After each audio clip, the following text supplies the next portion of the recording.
자, 우리가 이번 시간부터 해야 될 게요. 이제 회로 이론하고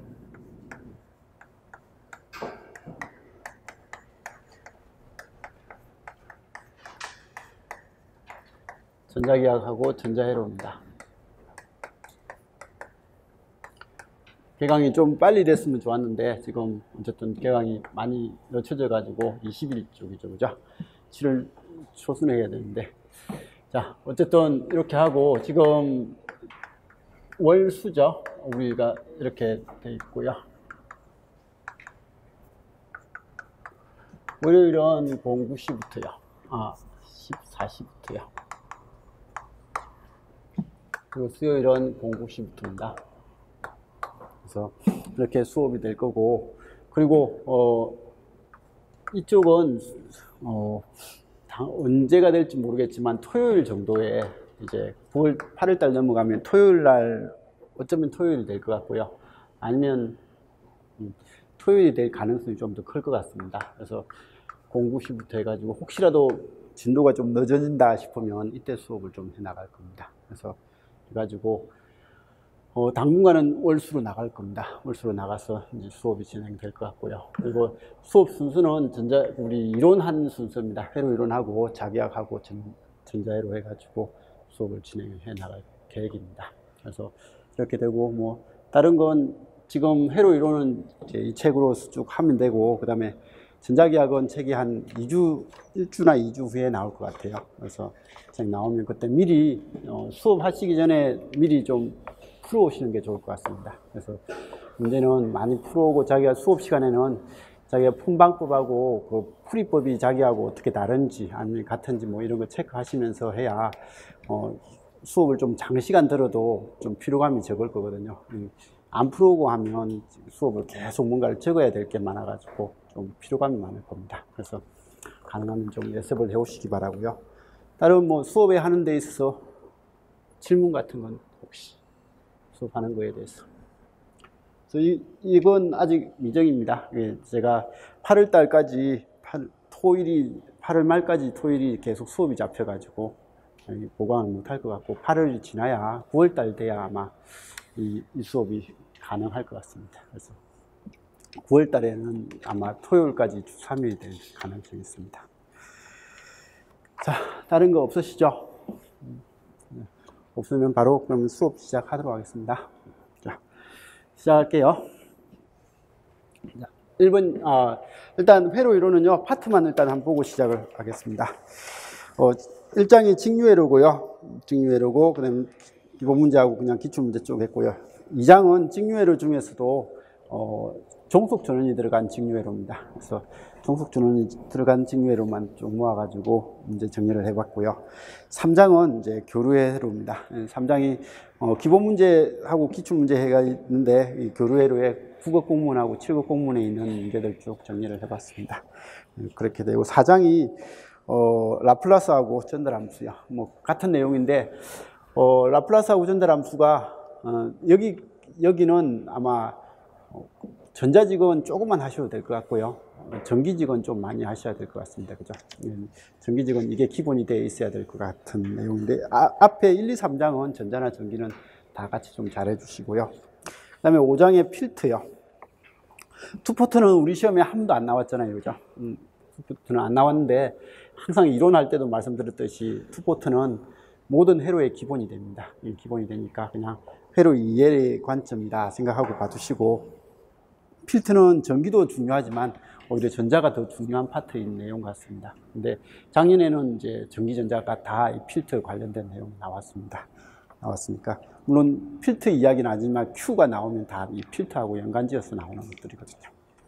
그리고 6장을 할 때는 뭐 시간 되면 뭐 전자하는 사람들은 나와서 들어도 상관없지만 이건 전기 위주로 하고요. 작년보다 6장은 문제를 좀 많이 줄였습니다. 사실 작년에 무조건 3상이 나올 거다라고 생각하고 전기를 열심히 했는데, 작년 유형에 보니까 올해도 3상이 안 나올 수 있겠다는 생각이 들어가지고 문제를 조금 줄였지만 그래도 기본 문제는 다 집어넣은 것 같고요.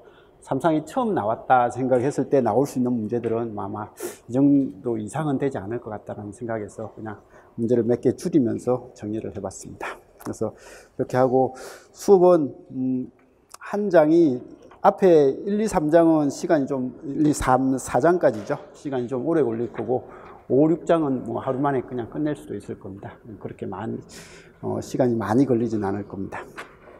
그래서 3주요. 제 생각은 한 3주 정도면 뭐 많은 이걸 끝내지 않을까라는 생각이 들거든요. 그래서 열심히 해가지고 3주 만에 이거 끝내보도록 합시다.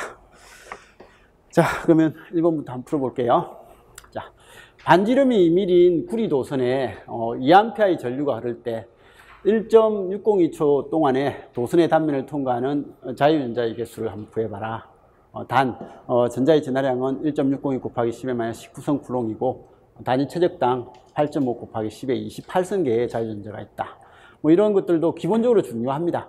중요한 내용인데 어쨌든 이 문제에서는 자유전자의 개수를 구하라라는 이 내용이고, 그럼 자유전자의 개수를 구할 때 제일 많이 나오는 게요, 전자 하나의 전하량 E에다가 이 전자의 개수를 곱하면 만들 수 있는 게 총 전하량이죠, 그죠? 그래서 이 개념을 머릿속에 가지고 있어야 됩니다. 자유전자의 개수를 물을 때는 무조건 Q를 만들 때 하나의 전자의 전하량에다가 개수를 곱하면 전체 전하량을 만들 수 있다라는 거고, 그리고 Q를 구하는 또 다른 공식이 Q는 IT죠. 우리가 제일 익숙하게 보는 공식 중에 하나가 Q는 IT입니다. 그래서 이런 것들 보시면서 문제의 조건에서 전류가 주어져 있고 뭐 시간이 주어져 있고 라는 이런 관점이니까 뭐 이런 것들은 크게 문제는 없을 것 같고요. 근데 이제 문제를 풀 때 공식을 생각하면서 이런 것들을 한번 좀 봐두시고, 이게 반도체 관점에서 아주 중요한 내용이라서 저는 이게 좀 우리 시험에서는 일단 중요한 것 같거든요. 중요한 것 같으니까 좀 잘 정리를 해 두시기 바랍니다. Q는 N이고요. Q는 IT입니다. 그리고 지금은 전자의 개수를 물어봤으니까 전자의 개수 N은 2분의 IT고, 그러면 I가 지금 이제 얼마고요? 2A하고 시간이 1.60입니다. 1.60이고, 그리고 이제 E가 1.602 곱하기 10의 -19성이니까 이게 이렇게 계산하면 1 곱하기 10의 19성계죠, 그죠? 그래서 이 풀이를 하라고 한 게 이 문제의 의도입니다. 근데 사실 이건 전기를 하는 사람들은 이렇게 풀어야 되겠지만 전자를 하는 사람들은요, 이걸 조금 다른 각도에서 풀어보는 연습도 좀 해주셔야 됩니다. 전자를 하는 사람들은 2A의 전류가 1.60이다 라고 하니까 Q는 분명히 IT니까 2 곱하기 1.60이요. 초죠, 그죠? 그러면 3.204초 쿨롱입니다. 그리고 우리가 공부하면서 항상 1쿨롱의 전하를 만들 때, 이 전하를 만들 때 전자 몇 개가 필요하냐 라고 해서 전자의 전하량이 -1.602 곱하기 10의 19성 쿨롱인데 그게 몇 개가 있으면, 그러니까 1.602 곱하기 10의 -19성에다가 이게 몇 개가 있으면 했을 때 이 개수가 6.24, 이거 넘기면 그죠? 1.602 곱하기 10의 -19성분의 1 해가지고 나온 게 10의 18성계입니다. 그래서 사실 이 관점도 조금 알아줬으면 싶어요.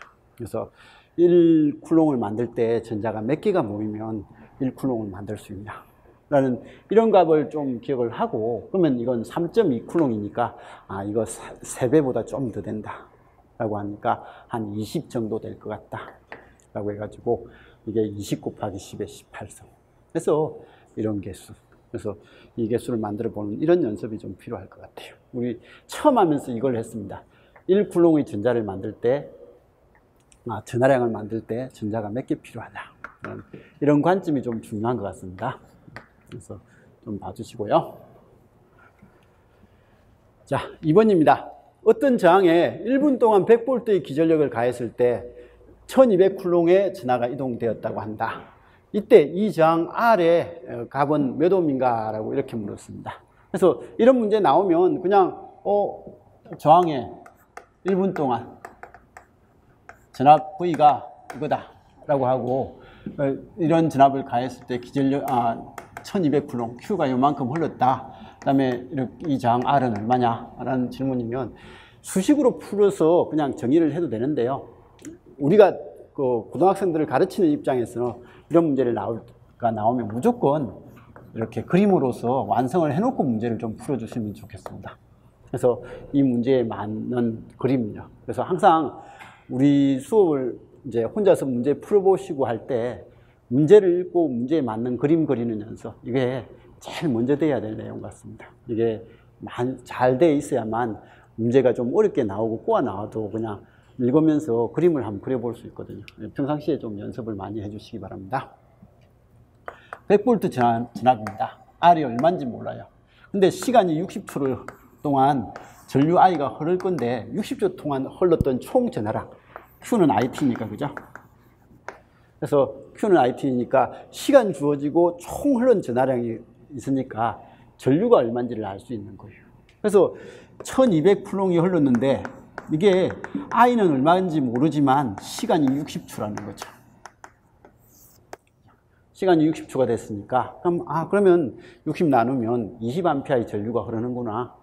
그래서 지금 전류 I가 20A가 흐르는구나 라는 걸 알 수 있는 거고, 그죠?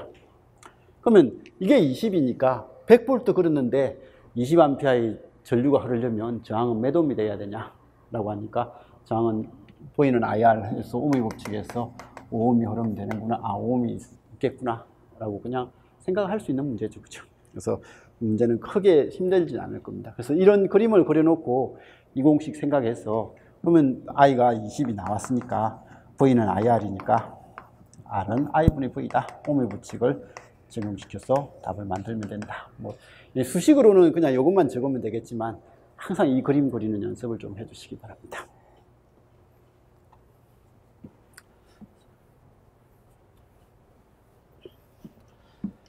3번입니다. I가 2t 플러스 2의 전류가 시간이 0에서 60초 동안의 도선에 흘렀다면 이 도선의 한 단면을 통과한 총 전하량은 얼마인가 라고 그렇게 물었습니다. 어떤 전원이 있을 거고, 그죠? 저항인데 이 저항이 가변 저항 같아요. 그죠? 아니면 전원이 가변 진압이, 전원 자체가 가변이 되든지. 이렇게 해가지고 여기 흐르는 전류 IT를 봤더니 이 IT가요, 직류가 아니라 여기는 가변 진압이 될 것 같기도 하고요. 어쨌든 이렇게 됐을 때 흐르는 전류가 2t 플러스 2라는 거죠. 그래서 전류가 지금 2t 플러스 2가 흐른다. 이 도선을 통과한 총 전하량은 얼마인가? 그래서 이 도선의 단면을 통과한, 이 면을 통과한 총 전하량이 얼만데? 라고 했을 때 역시 Q는 뭐라고요? IT입니다. 자, 근데 이 공식은 직류일 때죠. 전원이 직류가 되면 이 공식은 성립되는데 이게 직류가 아닐 때는 어떻게 된다고요? DQ는 I의 DT죠. 그렇죠? IT의 DT. 이게 기본 공식이죠. 그렇죠?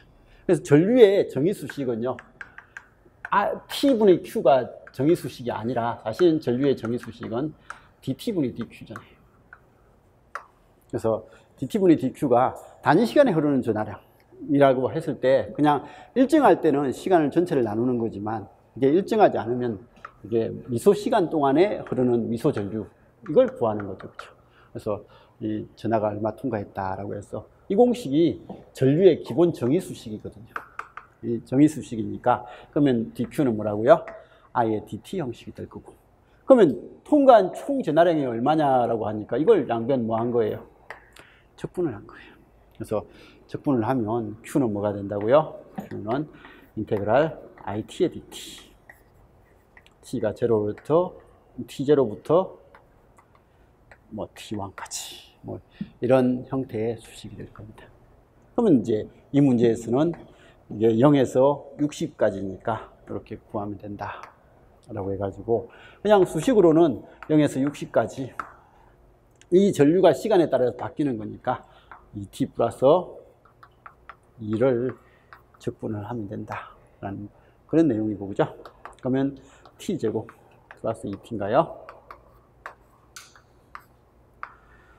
3600에다가 120, 3720인가요? 그래서 3720 구로입니다. 라는 그 정도는 좀 봐주시기 바랍니다. 자, 아무튼 이런 형태를 좀, 이런 문제는 그냥 풀이법이 이런 거다라는 거고요. 그리고 이제 우리가 고등학생들한테 이런 문제가 나왔다 라고 하면 그때 고등학생들한테는 아마 이 적분보다는 이게 더 편할 수도 있을 겁니다. 시간에 대해서 총 통과한 전하량이 얼마인지를 봤더니 이게 전류 IT가 어떻게 바뀌는지 봤더니 이게 이렇게 바뀌더라. 만일에 이게 일정하다면요. 일정하다면 Q는 그냥 적분을 한 거나 이 시간 동안 적분한 총량이나 그냥 가로 곱하기 세로 이 한 거나 똑같기 때문에 Q는 IT 하면 T이고 그죠? 이건 I가 될 거니까 이게 내부에 있는 전하량이 Q가 될 겁니다. 근데 이건 지금 이제 시간에 따라서 변하는 값이다 보니까요. 이 면적을 다 구하는 게 Q가 될 거거든요. 그래서 총 전하량 Q는 이 면적이 될 거다 라는 것 정도는 봐두시고요. 그럼 이 면적을 구할 때 하는 게 이 적분 수식이잖아요. 그죠? 적분의 의미가 이게 파형이 시간적으로 바뀌고 있을 때 시간에 대해서 적분을 하면 이 면적을 구할 수 있다라는 겁니다. 근데 이제 이게 고등학생들이라면 우리가 만나는 고등학생들이 수학을 잘하지 않을 거니까 그 친구들한테는 이제 무조건 이 사각형이죠.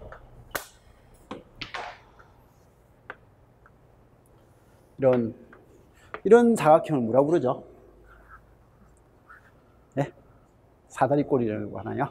이 사다리꼴 되는 거, 그죠? 이런 형태의 사각형들은 면적을 구하는 방법은 무조건 이 사다리꼴을 하나 더 떼가지고 요거 곱하기 요거라는 이 면적 구해가지고 나누기 이해하면 된다라는 그런 내용이니까 이 길이 값을 알고 이거 더하기 이거 해가지고 사용을 하면 된다는 이런 식의 풀이법이 좀 필요할 것 같아요. 그러면 이건 t가 0일 때 t 대신에 0 집어넣으면 이 값은 I0는 2가 되죠. 그죠? 그러면 이건 2가 될 거고 그 다음에 t 대신에 60을 집어넣으면요. 60은 120인가 되네요. 120이다. 그럼 이 값은 122가 될 거다. 그러면 이건 2가 될 거니까 얘는 124다. 그리고 이거 60이다. 그러면 60 곱하기 124 나누기 2. 뭐 이렇게 하면 이건 30이고, 그죠? 그래서 이렇게 해가지고 전하량의 관점을 전류하고 시간으로 표현된 이 그래프에서 전하량이 뭔지, 이 면적을 구하면 전하량이 된다라는 걸 고등학생들한테 꼭 인지를 시켜주는 건 필요한 것 같아요. 그래서 이 공식이요, 사실 엄청나게 중요한 공식입니다. 이게 전기를 이해하는 데 있어서 이 공식은 엄청 중요한 공식이니까 정리를 좀 잘 해주시고요. 아마 학교 가가지고 고등학생들한테 그 자격증이라든지 아니면 그 시험, 공무원 시험 같은 거 그거 자기가 맡아서 가르치면 저 공식은 수도 없이 나올 겁니다. 수없이 나오는 공식이 될 거니까 좀 잘 가르쳐 주시면 좋을 것 같아요. 자, 이건 같은 문제죠? 빨리 한번 풀어보세요. 답이 뭐 나오는지. 제가 풀지는 않겠습니다. 그냥 답이 뭔지 좀 알려주세요.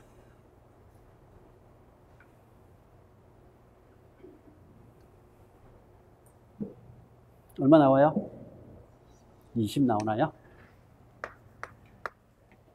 20이 나온답니다. 한번 정의를 해보시고요.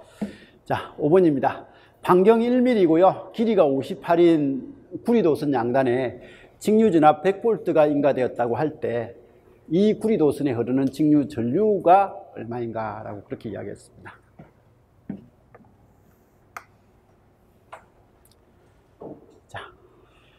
자, 이 구리도선은 균일한 단면을 가지는 단일 도체로서 반경이 도체 전체에 걸쳐서 일정하고 이 구리도선의 도전율이 요거다. 5.8 곱하기 10의 7성이라고 가정한다. 그리고 파이는 3.14라고 하자라고 이렇게 됐습니다. 자, 이 문제는 이거예요. 이 저항에 전압을 걸면 전류는요, 어떻게 된다고요? R분의 V다. 라는 건 압니다. 그죠? 근데 이제 우리는 이 저항을 도선 저항으로 만들었다. 그게 다죠. 그래서 길이가 얼마요? 58m고요. 반경이 R이 1mm다. 그러면 우리는 이런 도선 저항 구하는 공식 R은 로의 A분의 L이다. 이 공식을 아냐, 그죠? 그리고 로 대신에 쓰는 것은 시그마 A분의 L이다. 나는 이 공식을 아냐라는 거예요. 그래서 이 공식을 알면 그냥 이 문제에서 i를 구하는 데는 그렇게 힘들진 않을 거다라는 그런 내용이죠. 그죠? 그래서 그냥 기본 문제입니다. 그러면 이게 지금 이제 100볼트고요. 그러면 이 저항부터 한번 그냥 구해봅시다. 도전율이 5.8 곱하기 10의 7승인가요? 10의 7승이고 면적은요. 파이 r 제곱. 파이 곱하기 r이 1mm네요. 10의 마이너스 6승. 파이 r 제곱이고요. 그 다음에 길이는 58m네요. 해가지고 이거 동그라미 6승으로 바꾸고 58이라고 하고 10의 마이너스 6승, 6승, 58, 58 없으니까 얘는 파이분의 1이네 이거죠. 그래서 R이 파이분의 1이다. 그러면 파이분의 1분의 100이니까 이건 100파이다. 라고 해서 그냥 답은 그냥 100파이다. 라고 그렇게 될 것 같습니다. 100파이 대신에 3.14 집어넣으면 뭐 314가 되나요? 자, 굵기가 일정한 원통형 도체를 최적을 고정시킨 채. 그래서 이건 공무원 시험 문제에서는 참 많이 등장하는 내용입니다. 근데 우리 시험에서는 이런 식으로 나올 수 있는 것은 그냥 뭐 한정지어서 2점짜리 정도로 나올 수 있는 정도의 문제인 것 같습니다. 그래서 문제인 것 같은데 그래도 기본적으로 중요합니다. 그죠? 나중에 학교 가시면 이런 문제의 풀이가 엄청 중요할 겁니다. 그래서 앞에 문제죠. R은 로그의 A분의 L이다. 로제로의 A0의 L0를 R0라고 하자.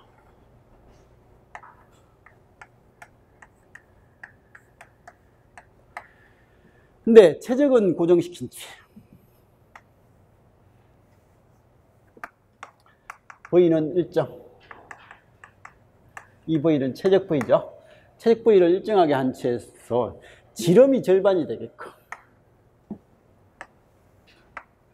그래서 지름이 절반이 되게끔 쭉 당겼다. 얘를 쭉 당겨가지고요.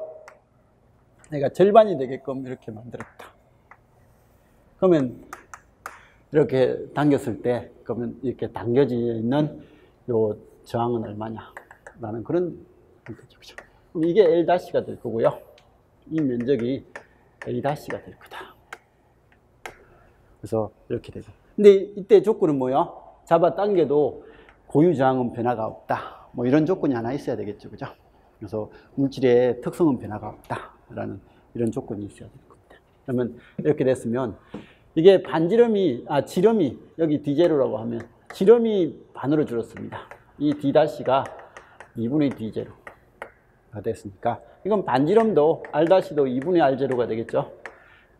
반지름도 반으로 줄 거고 그러면 면적 A0는요. A-는 파이 R-의 제곱이잖아요. 이렇게 될 거니까 얘는 4분의 파이 R0의 제곱 즉 4분의 A0가 될 거고요. 그래서 면적은 4분의 1로 감소할 거고 근데 최적 V가 일정이니까 V는 A0의 L0였거든요. 근데 A-의 L-가 될 건데 A-가 4분의 A0가 됐습니다. 그러면 L-는 뭐가 된다고요? 이건 당연히 4L0가 돼야만 최적 V가 일정할 거다라는 그런 형태가 될 거죠. 그렇죠? 그래서 이런 조건을 빨리 찾아내셔야죠. 그러면 이런 걸 찾아내면 이렇게 될 거니까. 그러면 면적은 4분의 1하고 길이는 4배가 됐으니까 그러면 R-는요. 로-는 변화가 없고요. A-의 L-가 될 거고 로0하고 같을 거고 이건 면적은 4분의 A0고 길이는 4L0가 됐다. 라고 해서 얼마가 된다고요? 16의 로0의 A0분의 L0로 해서 16R0. 그래서 저항은 초기값에 16배로 늘어나더라. 라는 걸 잡아당겼을 때 나타나는 현상이죠. 그죠? 그래서 이렇게 되더라. 라는 거 정도는 한번 봐두시고요. 그래서 이런 식으로 뭐 정리하는 연습을 쭉 하다 보면 뭐 크게 문제는 없을 겁니다. 그래서 우리가 이론 수업하면서 기초전기전자에서 좀 들으라고 했던 파트죠. 이 부분은요. 이런 것들은 뭐 자기 정리를 좀 잘 해주시고, 그리고 다시 강조드리는데요. 아마 합격하시고 제일 많이 필요한 내용이 기초전기전자일 겁니다. 학교 가시면요. 학교 가시면 아마 기초전기전자만 잘해도 더 이상 뭐 할 게 없을 정도의 내용이 될 수도 있습니다. 뭐 기기를 가르치고 뭐 그러지 않는 이상은.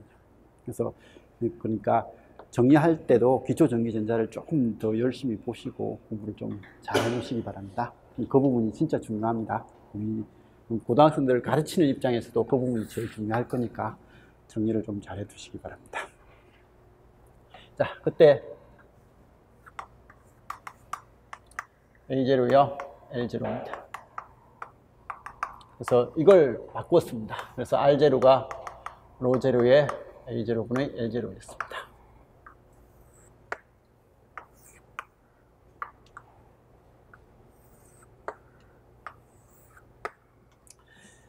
조건이 L-가 4L0, A-가 2분의 3분의 A0, R-가 2분의 R0, D-가 2분의 D0, 루트 2분의 D0. 이렇게 이 정도만 하면 됐나요? 이 부분은 거의 안 바꾸니까요. 안 바꾸니까 이렇게 됐습니다. 이렇게 할까요? 로-는 2로0, R-는 2R0, 2분의 R, A-는 2분의 A0. 복합되어 있을 때 이 저항 R- 값은 얼마가 될 거냐 라고 물었을 때 답은 각각 얼마가 되는지 빨리 한번 적어 보십시오. 그 다음 두 번째 조건은, 얘는 최적은 일정이 없습니다. 그냥 단지 요것만 바꿀 때. 두 번째 조건은 보이가 일정이다. 최적을 일정하게 만들어 놓고요. 조건이 그냥 L-가 4L0 똑같습니다.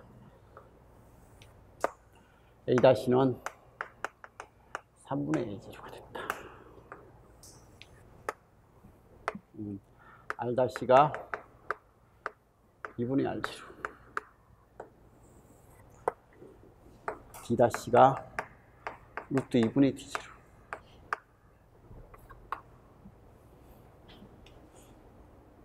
뭐 이것만 있으면 되나요?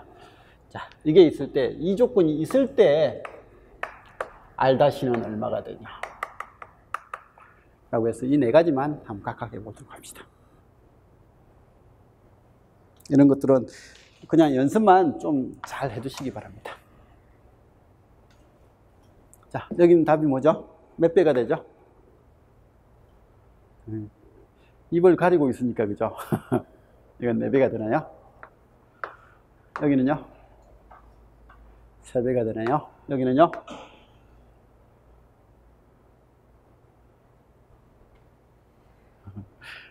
진짜 입 가리고 있으니까 이 수업이 안 되네. 학교에서 수업을 어떻게 하죠? 말하는 사람도 가리고 있고 학생들도 가리고 있으면 학교에서 수업 힘들겠네 진짜. 이건 4배인가요? 여긴요? 이건 2배일 거고, 그죠? 얘는 몇 배인가요?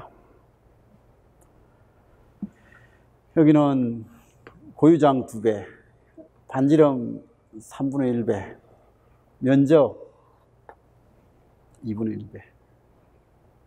이거 잘못 적었네. 죄송합니다. 반지름이라고 해놓고 L.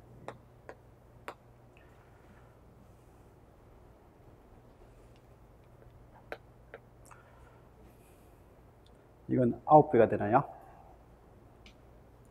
그래서 그럼 이건 요거만 되니까, 그죠? 여기는 바뀌는 로수가 로-에 A-분의 L-인데 이건 L-가 4배가 되니까 이 분자만 4배가 됐으니까 이건 4R0가 될 거예요.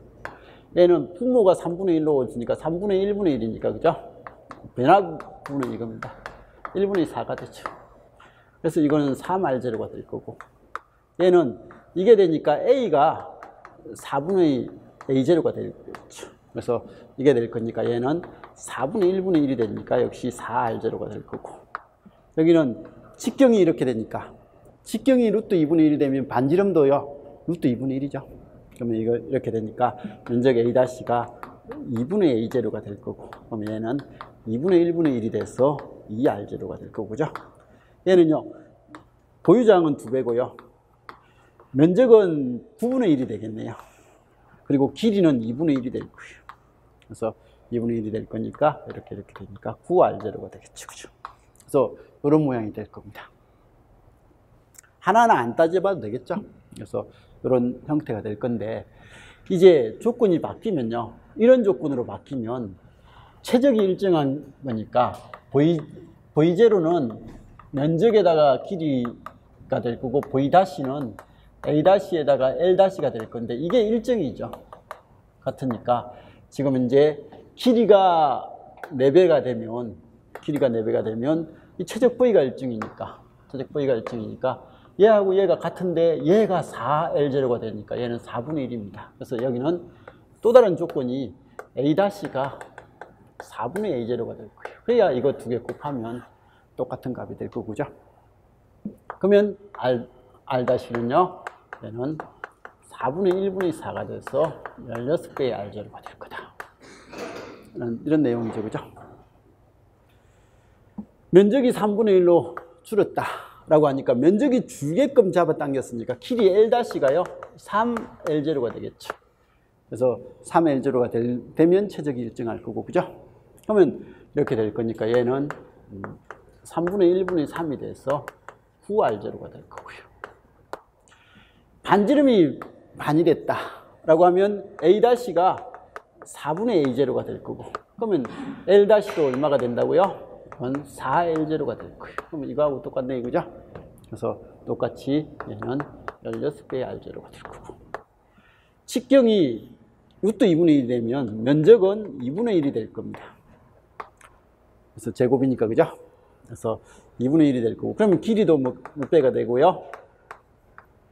길이는 2배가 될 거니까 얘는 2분의 1분의 2가 돼가지고 4R0가 될 거다 라는 이런 내용이죠. 그죠? 그래서 이게 최적이 일정하냐 아니면 뭐요? 그냥 일반적인 조건에서 뭐 하나가 바뀌느냐 라는 이런 관계에서 도선 저항이 어떻게 바뀌어줄 거다 라는 이런 내용을 이야기하고 있는 거니까 정리를 좀 잘해서 자기 거 시켜주시고, 근데 우리 시험에서는 생각보다 뭐 이런 걸 가지고 묻는 게 거의 없었지만 그래도 반도체 관점에서 요즘은 이 부분이 대부분 반도체 관점이거든요.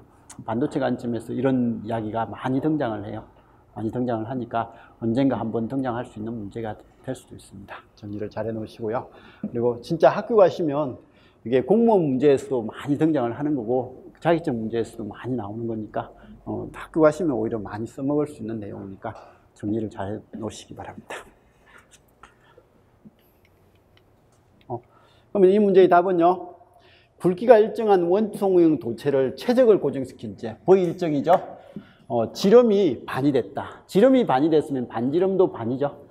그럼 반지름도 반이니까 저기 R이 2분의 1이 된 이런 형태니까 도체 저항은 원래 저항의 16배가 된다라는 이게 답이 될 거예요. 200V를 인가했을 때 400W를 소비하는 굵기가 일정한 원통형 도체가 있다. 200V가 아니라 20V를 집어넣는데요. 여기에 PL이 I제곱 R 또는 I는 못 구하니까 R분의 V제곱이죠. 이게 400이다. 그죠? 그래서 요걸로서는 구할 수 없고 요거로 주어진 게 V니까 뭐 이 관계로 구하면 될 거고.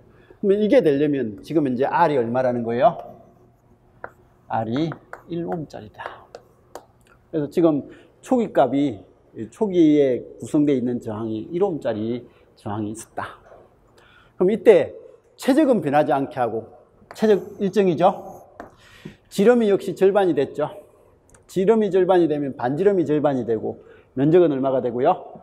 면적은 4분의 1이 되고 길이는 몇 배가 되고 4배가 될 거예요. 그래서 이렇게 되니까 앞에 문제처럼 저항이 몇 배가 된다고요? 16배의 저항이 될 거다 라고 이렇게 됐습니다. 이렇게 늘렸을 때 변형된 도체의 저항값은 얼마인가 라고 하니까 원래 저항 R0 값을 여기서 구하고, 그죠? 이런 조건에서 구하고, 그 다음에 요 저항값 16배가 된다라고 했으니까 16옴이 될 거다라는 것은 그냥 풀 수 있을 것 같습니다. 자, 도체의 전기저항 R과 고유저항 ρ, 단면적 A, 길이 L의 관계에 대한 설명이다. 옳은 것만을 모두 한 골라봐라 라고 되어 있습니다. 전기저항 R은 고유저항 ρ에 비례하고, R은 단면적에는 비례가 아니라 반비례할 거고, 그죠? 전기저항 R은 길이에는 비례하고요. 그리고 도체의 길이를 n배 늘리고 단면적이 n분의 1만큼 감소시키는 경우에 전기저항 R은 n제곱배로 증가한다 라고 해가지고 그것도 맞는 거죠, 그죠? 그래서 이렇게 된다. 그래서 미연만 좀 틀린 것 같습니다. 자, 고유저항 단위가 뭐죠? 그래서 이런 것들은 우리 시험은 아니겠지만 우리는 열심히 써야 되는 단어입니다. 혹시라도 모르니까 이 정도는 무조건 기억을 해놓으시고요. 그래서 뭐의 단위가 뭐냐 라고 물어보면 그 단위를 직관적으로 아는 거, 뭐 저항의 단위가 뭐냐 이거다. 이건 직관적으로 아니까 그냥 쓰면 되는데, 그게 아니라면요 무조건 얘가 들어가는 수식이 뭐냐, 수식 질문이다 라고 생각을 해주시고, 그죠? 그러면 지금 고유저항의 단위가 뭐냐 라고 하니까 로가 들어가는 게 우리 좀 전에 R은 로의 A분의 L이다. 그럼 로는 L분의 A의 저항 R이다. 그죠? 그렇게 해가지고 되니까 전자하는 사람들은요, R은 옴이고요, 길이는 메타고, 면적은 메타제곱 하니까 이거 없어지고, 이건 옴 메타다. 이건 전자하는 사람.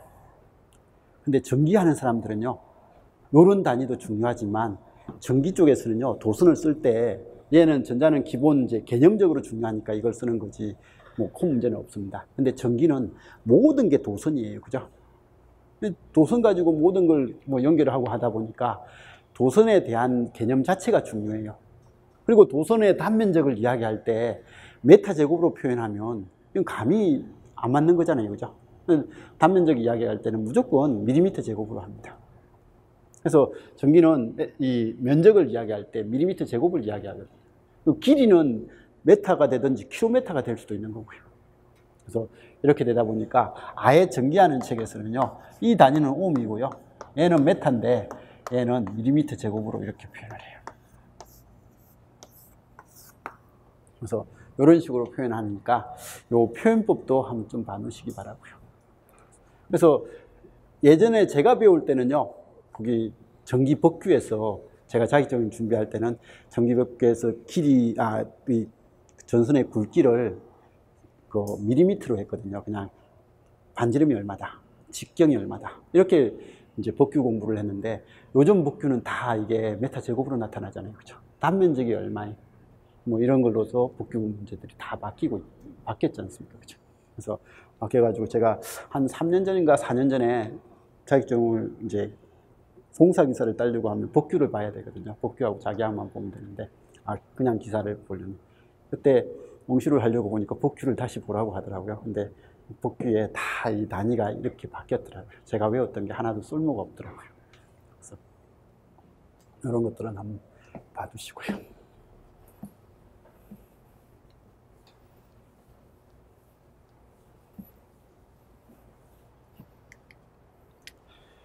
자, 10번입니다. 다음과 같은 회로에서 단자 AB에서 본 등가 저항의 크기는 얼마인가? 라고 하는 거. 이런 문제 나왔을 때, 뭐, 우리 문제는 아닐 가능성은 많겠지만, 혹시라도 이런 기본 문제가 나올 수 있거든요. 근데 이런 문제를 딱 볼 때 뭘 떠올려라? 이 회로가 브릿지인지 브릿지가 아닌지. 모양이 이렇게 나오면요, 브릿지가 아니면 아주 쉽게 답이 나오고, 브릿지면 고민을 좀 이제 해야 됩니다. 해야 되는 형태가 되니까, 이렇게 나오면 브릿지인지 브릿지가 아닌지. 그래서 브릿지라면 브릿지 평행 조건에 맞는 저항을 무시해야만 해석이 되는 것들이 많거든요. 브릿지가 아니면 그냥 있는 대로 풀면 되고요. 근데 브릿지인지 아닌지 구별의 제일 대표적인 게 여기 저항입니다. 여기에 저항이 있으면 이건 부딪힐 가능성이 커요. 근데 지금은 여기 저항이 없죠. 그리고 희한하게 지금 이 도선 때문에요. 이게 좀 회로가 이상해져 버렸죠. 그죠? 그래서 이상해져 버리는데, 여기 저항이 없으면요. 어떻게 하면 되는 거예요? 이게 하나의 노드가 되는 거고, 이게 하나의 노드면 순수를 바꿔도 상관없잖아요. 그죠? 그래서 회로 볼 때 그렇게 봐라 라는 거고요. 그러면 이 그림은 이런 그림으로 바뀌게 될 거고.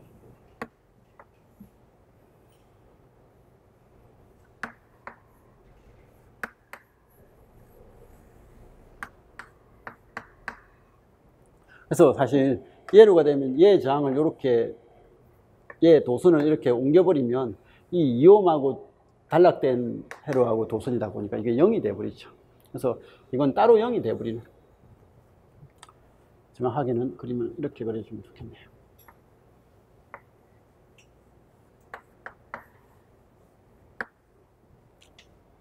그래서 이렇게 해가지고 이 저항이 전혀 쓸모가 없더라 라는 것 정도를 빨리 볼 수만 있으면, 그죠? 답은 충분히 낼 수 있을 겁니다.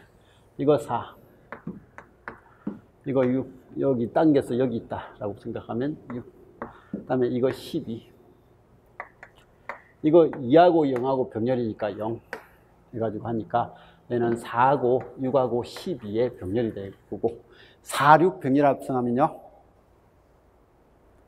4, 6이 아니라 6, 12 병렬 합성하면 4가 되나요?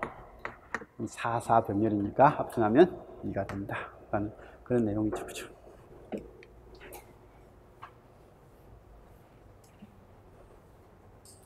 자, 역시 다음 회로에서 ABS 들여다본 합성저항은 얼마냐 라고 물어봤습니다. 이 브릿지 문제를 다 저 뒤로 보내놔 버렸어요. 그래서 지금 브릿지가 아니죠. 그죠? 여기도 브릿지가 아니다. 그러면 이게 얘 잡고 6옴 잡고 이렇게 들어서 이쪽에 6옴 갖다 놓고, 그 다음에 이 4옴 좀 이렇게 만들어서 이렇게 4옴 하면 애들이 좀 정리가 될 겁니다. 그래서 정리가 되면, 그러면 이거 4, 이거 6하고 3하고 병렬 하니까 2가 되고요. 2하고 4하고 직렬이니까 6이 되고, 그러면 이건 4, 12, 6이 병렬이거든요. 근데 이거 위치 바꿔가지고 4를 이쪽을 보냈다고 생각하면 12하고 6을 먼저 보고, 그죠? 합성하면 4가 되고, 그러면 4하고 4 합성하면 2가 되고, 2하고 5하고 직렬이니까 7이 된다. 그래서 답은 7입니다. 그죠? 그래서 이런 형태 되는 거. 그래서 이런 순서를 천천히 자기 거가 될 수 있게끔, 그래서 회로가 약간 꼬여 있어도 뭐 이렇게 되는 거. 근데 우리 시험은 이런 거하고 상관이 별로 없어요. 우리 시험은 이렇게 꼬아서 내기보다는 있는 걸 정확하게 해석하는 게 우리 시험이잖아요. 그죠? 근데 이제 이건 하나의 이제 방법적인 것을 제시해 주는 거고, 그냥 이렇게 그 공무원 같은 데는 나오는구나 라고 봐주시기 바랍니다. 우리는 이렇게 꼬아가지고 논리적으로 찾는 이런 것보다는 브릿지 빼고는, 브릿지는 나올 수 있습니다. 원체 중요한 회로라서. 그 외의 회로는 뭐 이런 식으로 해서 나오는 것들이 그렇게 많지는 않을 것 같습니다. 자, 근데 나중에 가시면 진짜 학교 가시면 이게 많이 필요할 겁니다. 이런 회로. 자, 이것도 역시 이런 문제가 나왔을 때 합성조항 구해라. 이건 어떻게 하면 된다고요? 우리가 할 수 있는 것부터 만들어 나가면 됩니다. 앞에부터 한다? 말도 안 되고요. 우리가 할 수 있는 것은 제일 변두리에 있는 이런 것들을 해가지고 안으로 들어가면 되는 거예요. 그럼 여기서 할 수 있는 건 2하고 2의 직렬. 합성하면 뭐예요? 4. 그러면 4하고 4하고 병렬이니까 합성하면 2. 2하고 2하고 직렬이니까 합성하면 4. 4하고 4하고 병렬이니까 2. 그래서 여기까지 하고, 또 2하고 2하고 직렬이니까 4. 4하고 4하고 병렬이니까 합성하면 2. 그러면 1하고 2하고 직렬이니까, 그래서 뒤에 거 다 합쳐봐가지고 보니까 여기에 3옴이 있는 거예요. 2하고 1하고 합성하면. 그래서 3옴이 되고, 그러면 이제 3, 3 병렬이니까 1.5. 1.5하고 5하고 직렬이니까 6.5라는 그런 답이 나오죠. 그죠? 그래서 이런 형태. 그래서 이런 회로는 뭐 우리가 할 수 있는 건 앞에서부터 할 수 있는 게 없어요. 이런 것들은 제일 바깥쪽에 있는 애들을 하나하나씩 이렇게 건드려서 간단하게 하다 보면 모든 게 다 간단하게 되는 그런 회로가 될 겁니다. 다음 합성저항 구하라. 같은 문제죠. 합성하면 2. 2하고 병렬하니까 1. 1하고 1하고 병렬하니까 0.5. 0.5하고 0.5 병렬하니까 4분의 1. 4분의 1하고 4분의 7하고 직렬하니까 2. 2하고 2하고 병렬하니까 1. 1하고 1하고 직렬이니까 2. 2하고 2하고 병렬이니까 1. 3, 1, 2 하니까 6. 그래서 6이라는 답이 나오죠. 그죠?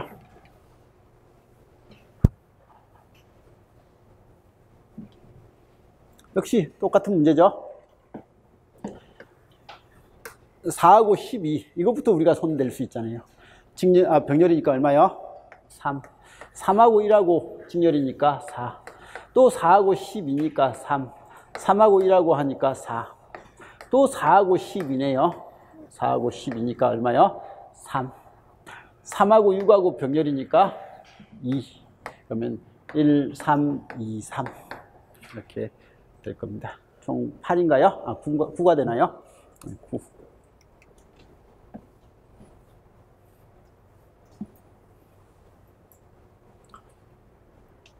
자, 얘로는 일단 얘가 달랐기 때문에 아무 없는 거고, 그죠? 그리고 여기하고 여기가 같은 오더니까 여기 둘러보면 이게 제일 먼저 해석돼야 될 게 이거 두 개 병렬.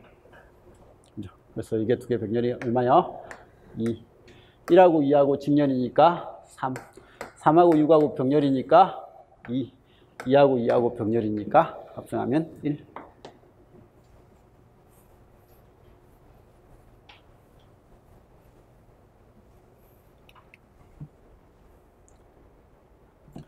다음 회로에서 AB 단자에서 본 합성 저항은 얼마인가? 뭐 여기서 들여다본 합성 저항. 풀이법은 뭐 두 가지. 요거요. 이걸 델타네. Y 델타 변환. 그죠? Y 델타 변환인데 델타를 Y로 바꿀 때는 어떻게 해요? 같은 거면 3분의 1씩 줄여주고 Y가 델타가 될 때는 3배로 늘어난다. 이런 걸 보면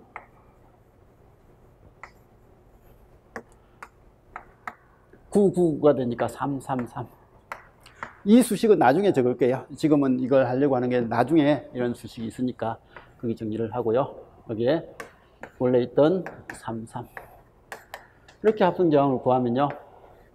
이거 6, 이거 6, 6, 6 병렬하니까 3. 그럼 3하고 3하고 직렬이니까 6이다. 뭐 이렇게 해가지고 6을 낼 수 있고, 그죠? 근데 이제 이건 시간 쓴 문제고, 실제로 풀이는 어떻게 해요? 브릿지 평행이네. 평행일 때는 가운데 있는 저항은 있으나 없으나.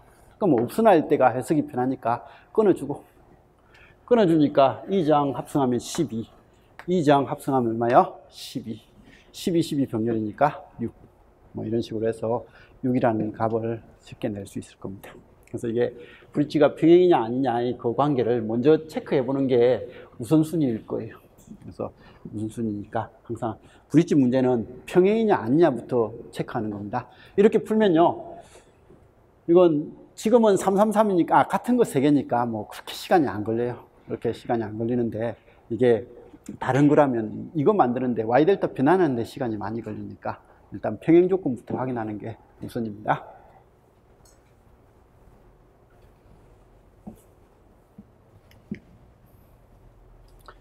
다음 회로에서 AB 단자에서 본 임피던스는 얼마죠? 라고 그렇게 물어봤습니다. 여기서 들여다본 임피던스. 역시 여기서 브릿지가 평행인지. 그래서 이거 같은 경우에는 이걸 Y델타 변환하는데 하면 시간이 꽤 걸리는데 이건 나중에 하겠습니다. Y델타 변환 수식은. 브릿지 평행 조건을 보고요. 자, 브릿지 평행 조건은 아까 봤듯이 요거 2개 곱하고 요거 2개 곱해서 같으면 이라는 것도 맞습니다. 즉 이게 R1, R2, R3, R4라고 할까요? 이게 3라고 할까요? 3, 4. 만일에 이렇게 됐다. 그러면 우리는 R1 곱하기 R4는 R2 곱하기 R3하고 같다. 이거하고 똑같지만 이건 다르게 하면요. R2분의 R1은 R4분의 R3죠. 그래서 우리는 몇 분의 뭐요? 요거 곱하기 요것은 요거 곱하기 요거다 라는 그 비율하고 똑같은 건 얘하고 얘 비율, 얘하고 얘 비율. 여기는 9대 9, 3대 3, 1대 1이잖아요. 그죠? 그래서 이것도 맞춰보는 게 필요해요. 그럼 이거 같은 경우에는요, 이거 두 개 곱하고 이거 두 개 곱하면 36, 36이 되니까 맞아요. 근데 이거하고 이거 비율로 보니까 1대 3이네? 그러면 이거하고 이거 비율도 1대 3이구나. 이렇게 하고요. 그 다음에 또 다르게 하면 이거 R3를 넘기면, 그죠? R3분의 R1은 R4분의 R2다. 이렇게 되니까 요거하고 요거의 비율하고 요거하고 요거 비율도 역시 어떻게 된다고요? 같으면 VH 평행 조건이 돼요. 그래서 무작정 이걸 수식이 됐을 때 산수가 좀 불편한 산수가 되는 부분은 피하는 게 좋아요. 피하는 게 좋으니까 항상 이렇게 보든지 아니면 이거 비율로 보든지 이거 비율로 보든지 이렇게 봐가지고 맞춰주는 연습을 좀 해주시기 바랍니다. 그러니까 학생들한테 가르쳐야 되는 건 분명히 이겁니다. 가르쳐야 되지만 우리는 먼저 알아놓고 딱 눈으로 봤을 때 비율로만 가지고 답이 맞다 틀렸다 브릿지가 된다 평행이 된다 안 된다를 알 수 있어야 되니까, 그래서 우리는 이런 걸 알고 있는 게 좋은 거죠. 그래서 브릿지가 평행이다. 그럼 평행이면 이거 없는 거다. 개방시키는 게 제일 좋더라. 그럼 이건 8이고요. 24. 그래서 8하고 24하고 병렬하면 뭐가 나온다고요?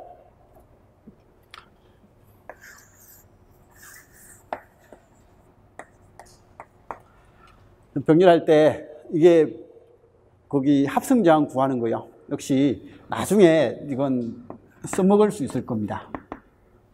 그러니까 산수를 잘 못하는 학생한테 가르치면 좋을 것 같아요. 8대 24가 1대 3이죠. 그럼 분명히 이거 더하기 이거 분의 이거 더 곱하기 이거 해가지고 구해도 상관없어요. 근데요, 1대 3이면 1 더하기 3 하면 4죠. 그럼 4가 되면 요거요. 이 큰 걸 4로 나누면 돼요. 그래서 큰 걸 4로 나누면 바로 합성저항 값이 나옵니다. 그래서 이게 이제 우리가 좀 알고 있었으면 좋겠는 거. 그러니까 학생들한테는 정석으로 풀라고 하고 우리는 미리 예측을 하고 답을 이야기를 해줘야 되니까. 그래서 이런 형태를 봐주시기 바랍니다. 이게 뭐 틀린 보기가 아니에요. 합성저항 RT 구하는 게 R1 더하기 R2분의 R1, R2잖아요. 그죠? 근데 지금 R1 대 R2의 비가 1대 3이에요. 그러면 R1이고요. R2는 3R1이거든요. 그럼 여기는 R1 더하기 3R1 분의 R1 곱하기 R2거든요. 그러면 이게 얼마가 되고요? 4R1이죠. 그래서 4R1이고 이거 없애버리니까 그러면 큰 값을 뭘로 나누면 된다고요? 4로 나누면 되는 거예요. 그래서 4로 나누면 합성저항이 바로 만들어집니다. 그래서 이런 정도는 뭐 당연한 거니까, 물론 이걸 한다고 해서 뭐 우리가 엄청 빠르게 풀고 하는 건 아니겠지만 나중에 학교 갔을 때 학생들을 가르칠 때는 이게 좀 도움이 될 겁니다. 그래서 이런 풀이법도 연습을 좀 해놓으시기 바랍니다. 평상시에 내가 검산할 때요, 시험에 실수할 수 있으니까 검산할 때는 이런 검산법이 좀 필요할 겁니다. 풀이를 할 때야 정상적으로 이렇게 풀겠지만, 그래서 이런 거예요. 그래서 어쨌든 여기 계산하면 6이 나오는가 봐요. 그죠? 6이 나오고 여기 5하고 6하고 더하니까 합성저항은 11이다.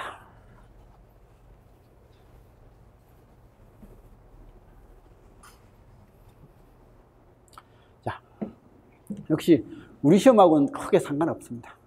상관없으니까 그냥 대충 보세요. 자, 일단 여기서는 이대로는 계산을 절대 못하니까 뭔가 Y델타 변환을 해야 될 것 같아요. 근데 Y델타 변환을 하는 데 있어서 뭘 하면 좋냐라고 봤을 때, 뭐 여기를 신경을 쓰면 이제 분명히 이 문제에서는 이 부분이 사실은 델타가 아니잖아요. 그냥 병렬해로잖아요. 그죠? 병렬이니까 얘는 손을 안 대는 게 좋을 것 같아요. 손을 안 대는 거고, 그러면 손 댈 수 있는 건 이것밖에 없을 거예요.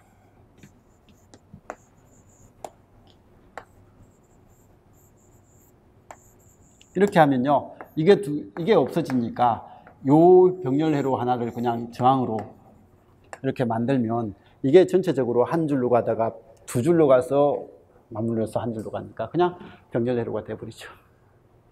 그래서 이렇게 되고 9, 9, 9니까 얼마요? 같은 거니까 3, 3, 3 되는 건 아는 건 봐주시고, 그죠? 그리고 이건 9하고 18이 병렬이니까 합성하면 얼마요? 이건 6이 되나요? 그래서 6이 될 거고요. 그래서 6하고 이렇게 되고, 그러면 저 회로는 3에다가요. 3, 3에다가 3, 3에다가 여기 가운데 6이 있는 이런 형태죠. 그죠?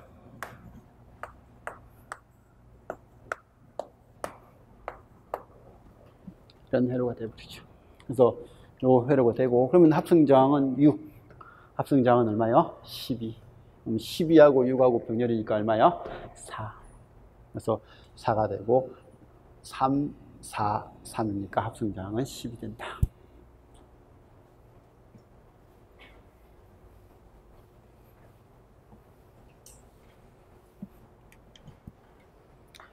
자, 이건 수학을 잘하는 사람들이 이런 문제는 잘 풀 수 있을 겁니다.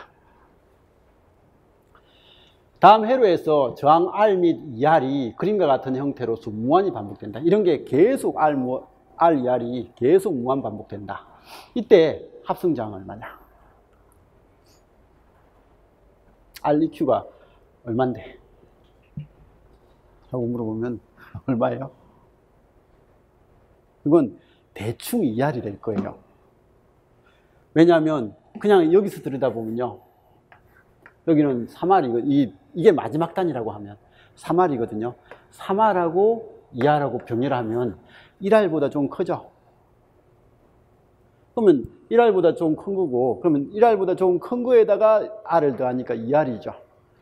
그러면 2점 메달이 될 겁니다. 그리고 2점 메달하고 2R하고 병렬을 하니까 역시 1R보다 더 큰데 아까보다는 값이 조금은 줄었을 거예요. 이렇게 해가지고 계속 하다 보면 뭐 몰라도 대충은 2R밖에 답이 될 게 없어요. 객관식 문제라면 아무 문제가 아니에요. 그냥 찍고 넘기면 됩니다. 근데 이제 주관식 문제니까 2점짜리면 상관없지만 4점짜리면 뭐 그게 논리적으로 이야기를 해줘야 되고, 그러면 그 논리적인 건 그냥 이렇게요. 분명히 여기서 들여다본 총합성저항 REQ예요. 근데 이게 무한정이거든요. 무한정이 되니까 여기서 들여다본 총합성저항 REQ 다시도 얼마라고요? 한 단 적다고 해서 값이 확 달라지는 그런 일은 없을 거잖아요. 그죠? 이것도 그냥 REQ예요. 그래서 이게 무한히 많다 보니까 이런 조건을 쓸 수 있더라는 거죠. 그래서 REQ하고 거의 유사한 값이 된다는 거죠. 근데 이거는 REQ 건사치 시켜줄까요? 그래서 이런 형태가 되더라는 거죠. 그러면 이해로는 그냥 이거예요.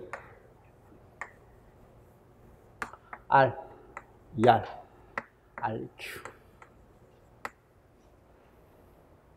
그래서 뒷단을 다 합쳐서 그냥 REQ가 되는 거고, 그러면 여기서 들여다본 토탈은 R 더하기 ER 더하기 REQ분의 ER 곱하기 REQ.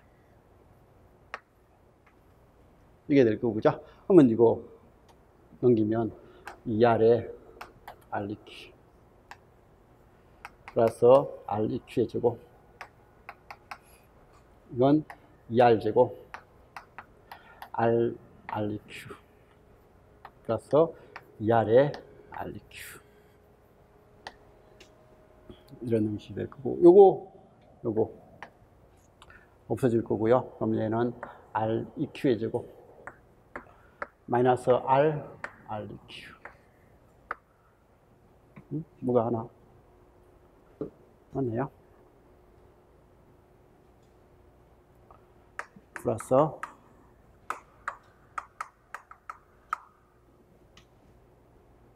산수가 맞나요? ER 제곱인가요?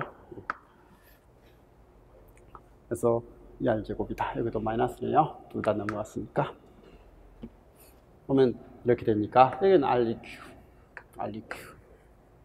하나는 마이너스 2R 하고 R. 이렇게 하면 되는 거죠. 그래서 이렇게 하면 되니까 얘는 REQ는 뭐가 된다고요? 그냥 수식을 적을까요?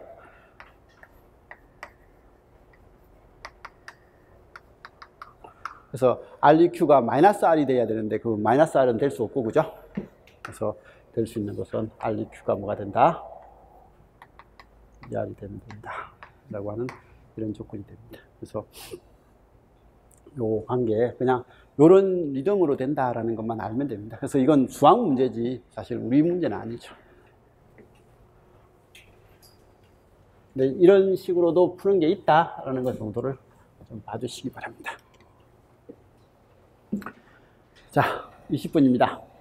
아래 그림에 히스톤 브릿지 회로에서요, R이 55이고 R1은 50이고